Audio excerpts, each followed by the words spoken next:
Number 3, I have Giannis. Just a monster. And I do think, I know he's saying whatever in a couple months, whatever, but he has a chance to like really have a statistical like anomaly. Like, he could just do everything. He's going to be running a lot of the point. He's going to just, if he wants it to go that way, he could have like a Russ and OKC right after KD left type of season. Yeah. If he wants it to go that way. 100%. Okay, Nikola Jokic. I wanted to put Shea number 1. But that's a ton of recency bias. And I'll die and go to my grave saying this. I do believe Joel Embiid is better than Nikola Jokic, but what leg do I have to stand on when Jokic is there every night? He's playing. Not one of Embiid's fault. I don't have an Embiid leg and a Dion foot to stand on. Let's get to my NBA top 10 players right now, okay? And this is headed into the season. So, what I did not do is I did not add the injured guys, the Jason Tatums. Damian Lillard wouldn't have been on my list anyhow, but just to give you an idea, Halliburton, all of those guys I didn't add, okay? And then also, again, it's heading into this season. Okay. Let's start with some guys that didn't make my list. Okay. Let's do that. It's your list. We can start wherever you like. Donovan Mitchell did not make my list, but he came close. Okay. I think that's an interesting name. He performed well in the season, in the playoffs. My thing with him, I'm not a Donovan Mitchell guy, but also his biggest performances in the playoffs. I mean, like he his last 2 games, he shot 30%. Like he had a game where he shot. Where he scored like 40 points or something like that. Very high point total. I looked up today just to make sure and remind myself, but he shot 30%. The other game he shot 27%. That's not going to cut it. High volume guys who are going to shoot worse percentage in the playoffs. I don't need them, and not going to play good defense. No, I've never been a big fan of his. I do respect him as a player, but not a fan. Yeah, James Harden. I don't need to explain. Every year it's the same thing. Paolo. It gets getting interesting because again it's heading into next year, so I'm anticipating guys to take a jump. But again, neither one of us are Paolo guys, and I just think it's just I couldn't make a top 10 case for Paolo. All right, a guy I just wanted to mention, Dyson Daniels. I do think he has a jump to make, but again, the top. Kevin Durant did not make my top 10 list. I think if you have a healthy superstar and a healthy co-star, and you don't make the playoffs, somebody is not a superstar. You know what I mean? Something stinks there. Every superstar in the history of the NBA, if they have been healthy and they've had a co-star 1,000% of the time they make the playoffs. And when you think about it, these days they've increased the playoff field. You have the play-in. What the fuck are we doing? The biggest one that did not make my list that I thought really hard on was Wemby. Okay. I thought about the Wemby thing because again, I'm thinking, okay, you make a jump, right? And he's already had a preseason game where he looked really good. And he didn't make my list. I'm still not sold on Wemby. I don't think he is what people think he is. And again, I could be proven wrong. I just don't see it. So I didn't make him in the top 10. Okay. Number 10, Jalen Williams, OKC. Just don't see how you can leave him out. Tremendous, huge performances in the playoffs. He's a two-way guy. A great perimeter defender, and he's a scorer, co-star on a championship team. I just had to put him in there. Okay. Number 9 is actually old man LeBron. Old man LeBron. Old man LeBron. You're talking about a guy who's still an all NBA guy, and a guy who still had some really great performances in the playoffs and regular season, but just not, of course, what he used to be. Number 8, I have Steph Curry. Okay. Same thing. Now with Curry, he got hurt, but older guys get hurt in the playoffs. So it's not, you know what I mean? That's just what happens. And to a lot of them. And but I still think Curry, he has more gas in the tank. And I think this year is going to be an interesting year. Not sure about how that Jimmy Butler thing is going to work out for them, though. Okay. Also interesting how they were all in on the Kevin Durant thing, and Kevin Durant just said a week or two ago, we talked about it on the phone. Yeah, it was his decision to kibosh that. Yeah, so that's very interesting. Jimmy would have had to been in that deal, by the way. All right, number 7, Cade Cunningham. Again, heading into next year, I anticipate him making another jump. Detroit in a weaker East, I think they're going to make more noise. I love that team. He's the best player on that team, and I love Cade Cunningham going into the season. I like that call. Number 7. All right. Number 6, I have Jalen Brunson. Okay, I'm not a Jalen Brunson guy, but again, this is not Bubba's list. This is just the top 10 NBA players going into next season. Okay, and I couldn't leave him off, and definitely had to have him around this number here. Jalen Brunson is a really good player, best player, of course, on the Knicks team, and he's just a fucking offensive dynamo. All righty, a top 10 NBA scorer as well. All right, number 5, Ant-Man, Anthony Edwards. Okay, I've seems to be every year I cool off of him more and more, but still cannot deny his talent. He's still relatively a two-way player. And I say relatively because he has the moniker, but he doesn't guard the best player on the opposite team. And I hate that. I really hate that. Never see him taking the Luka or the Shea or the matchup. And I'm not saying it's specific always to him, but we kind of like mentioned, and you kind of almost like shaded a little bit at Jalen Williams when you mentioned it. It's like, how sustainable is a two-way player? Mm-hmm. Particularly as you kind of evolve more like Jalen Williams offensively. Is there kind of like I don't know where the issue's coming from. Maybe usage rate, maybe conservation of energy, maybe just being focal point more so offensively, which is really usage rate.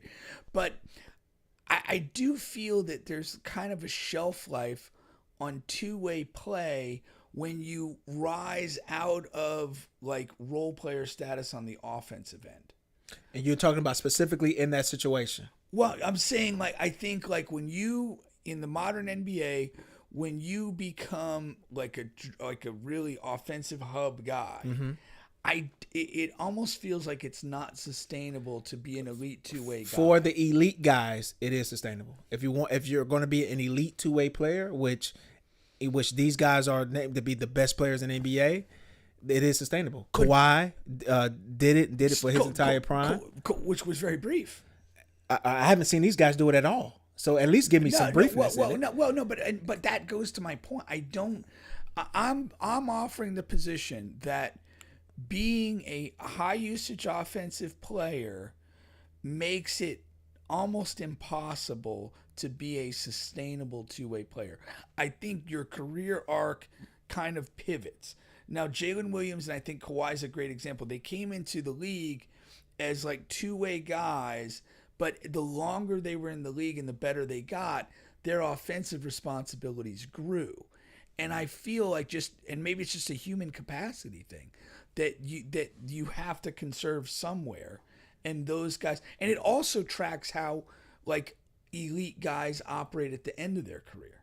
Like LeBron was an incredible two-way player.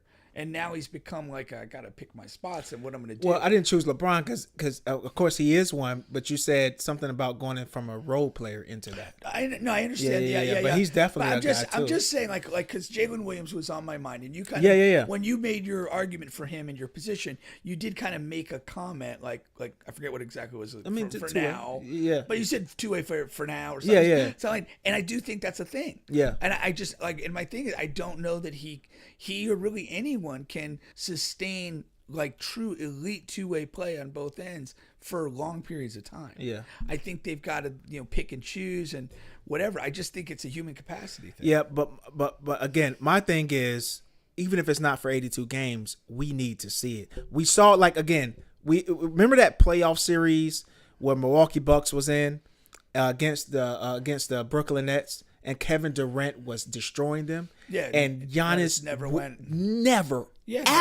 over. I agree. And the coach said it was my decision, this and that. But Giannis like, I have to make that decision myself to go over there. Like, give me 10 possessions. I'm not asking for 82 games. I completely agree. Like Anthony Edwards didn't touch Luka Doncic one time, and that's it. No. He's averaging 45 points a game. If you're a two-way guy, Give me 4 or 5 possessions, something. No, that's my school of thought. Like Yeah. I get you do a lot for us on offense. Yeah. I'm not going to have you guard that guy for 48 minutes. Yeah. But we get in a close game in the fourth quarter. Like That's all. and again, my expectation, if I'm coaching, my expectation is that you're telling me. A true dog is telling me, Yeah. I got this, Yeah. which I believe is the Kawhi story when he was in Toronto and played the Bucks in the playoffs. That he just said, "I'm going to get 100%. Giannis." And so that's what you're looking for. Yeah. But I do think though there There might be something to there's that. There may be something to that. There may be something to that. As far as that goes, Especially in this modern NBA. No, 100%. So that was Anthony Edwards, number 5. Number 4, I have Luka. Coming into this season, I buy the weight loss. I buy the mentality change, all of that good stuff. So I have Luka at number 4. Don't need to go harder on that. Which you crapped on me when I said I wanted to see that last year when the trade happened. Yeah, for sure. But I'm just a Luka guy in general anyway. Yeah. So I just whatever can get people to buy him. Me having him at number 4, I'll use it. Number 3, I have Giannis. Just a fucking monster. And I do think, I know he's saying whatever in a couple months, whatever, but he has a chance to like really have a statistical like anomaly. Like, he could just do everything. He's going to be running a lot of the point. He's going to just, if he wants it to go that way, he could have like a Russ and OKC right after KD left type of season. Yeah. If he wants it to go that way. 100%. 2, I have Shea. I'm a big Shea guy. It's not just because he just won a championship, which that helps a lot, especially coming into the season. But he's on the best team. He's the best player. For MVP. He's going to have opportunity to get the MVP again. I don't see a lot of that changing the way they run their offense. All right. And number 1, I have Nikola. Okay, Nikola Jokic. I wanted to put Shea number 1. But that's a ton of recency bias, and I'll die and go to my grave saying this. I do believe Joel Embiid is better than Nikola Jokic, but what leg do I have to stand on when Jokic is there every night? He's playing. Not one of Embiid's fault. I don't have an Embiid leg and a Dion foot to stand on. Okay. I just don't. When you work your way through this list, and I don't disagree with you on this point, but the biggest thought in my head is how far and how fast has Jaylen Brown fallen from coming out of the title? Yeah. Like, he wasn't an honorable mention. Yeah. He wasn't a top 10. No. And there's no compelling argument to say, man, you missed the boat. The story is literally how far he's fallen, because he has fallen. He had a coming out of the finals victory, super high. He was probably where Jalen Williams is at conversation. And then, but this past season, he took a couple of steps back. And he just became a worse player on offense and defense. And he didn't address his ball handling and his turnover and his thinking process. Now, I will say this though. No, he's still not going to make the honorable mention. But Lord, does he have an opportunity? That was the next thing I was going to say. Yeah, without Jason Tatum, but you're still within a good organization. They put pieces around you. They went out and made moves. They didn't lay down and die like the Indiana did by trading their starting center and all of that. The Indiana pretty much just laid down and said, "Hey, whenever Tyrese is back, we'll get back to it. We'll try and figure this out." You know what I mean? Yeah, exactly. But in Boston Celtics fashion, we're like, no, Jason is out, but we're going to make moves, get some of the guys who aren't playing and making a lot of money, like the tall German guy, whatever he is, Porzingis. We're going to get him out of here. And some other guys, Al Horford, these old guys. And we're going to bring in some juice. Porzingis is not German. I know. I love that. You were looking like, who he's talking about, German? Yeah. But Totally. But Boston. So Jalen, he has an opportunity here. Yeah. I mean, and that's he has a fantastic opportunity to put up monstrous numbers and do stuff. So we'll see what he does with it. No, 100%. So just to recap again, because I want to get your overall take on this. 10 Jalen Williams, 9 LeBron James, 8 Steph Curry, 7 Cade Cunningham, 6 Jalen Brunson, 5 Anthony Edwards, 4 Luka, 3 Giannis, 2 Shea, 1 Nikola. You sound like a guy that may not have LeBron on this list. Yeah, I'd have Wemby in his spot or in the 10 Period. in Yeah, favor just- of him. Yeah, yeah, for yeah, sure. yeah. I just don't think he's that guy anymore. Yeah. You know, I think he has to do too much picking of his spots and kind of managing himself, and so I don't have him in that spot. That's just the one I don't have a strong argument against. Yeah. It's like Yeah. it's I can take and receive that and be all right with it. Right. I'm just trying to think of anybody else, like just a lot of guys. I mean, like, you know, John Morant's career is kind of in a faltering place. You know, Jimmy Butler's kind of aged out of this discussion, I think, even though he was really impactful when he got to the Warriors, to his credit. Yeah. Yeah. Outside of not in the playoffs, Not but in the when he playoffs, got there though, yes. Yeah. I mean, Yeah. and again, the disaster in Phoenix, I mean, it kind of keeps Devin Booker's name out of any consideration. The 1,000%. You know, so Out yeah, of the no, conversation. Of course, Trae Young wouldn't reach our conversation. No, he needs to reach the playoffs. The playoffs, not the play-in, Trey. Right, exactly. And then I'm not a Segun guy yet for a top 10 conversation, Yeah, he's but a he's guy, good. He's a guy to good keep player. an eye on for sure. Yeah, I mean, yeah, he's yeah. doing a lot of good things. Yeah, Anthony Davis. Never an Anthony Davis guy. Yeah. So those are pretty much the other names And Kyrie's another guy in the Hurt Squad. on the Hurt Squad. Yeah. He's on the Hurt Squad. You got Zion floating out there. He has to show us something. Yeah, you got to show it. Yeah. Yeah, I mean that's pretty comprehensive review Yeah. of the league's players.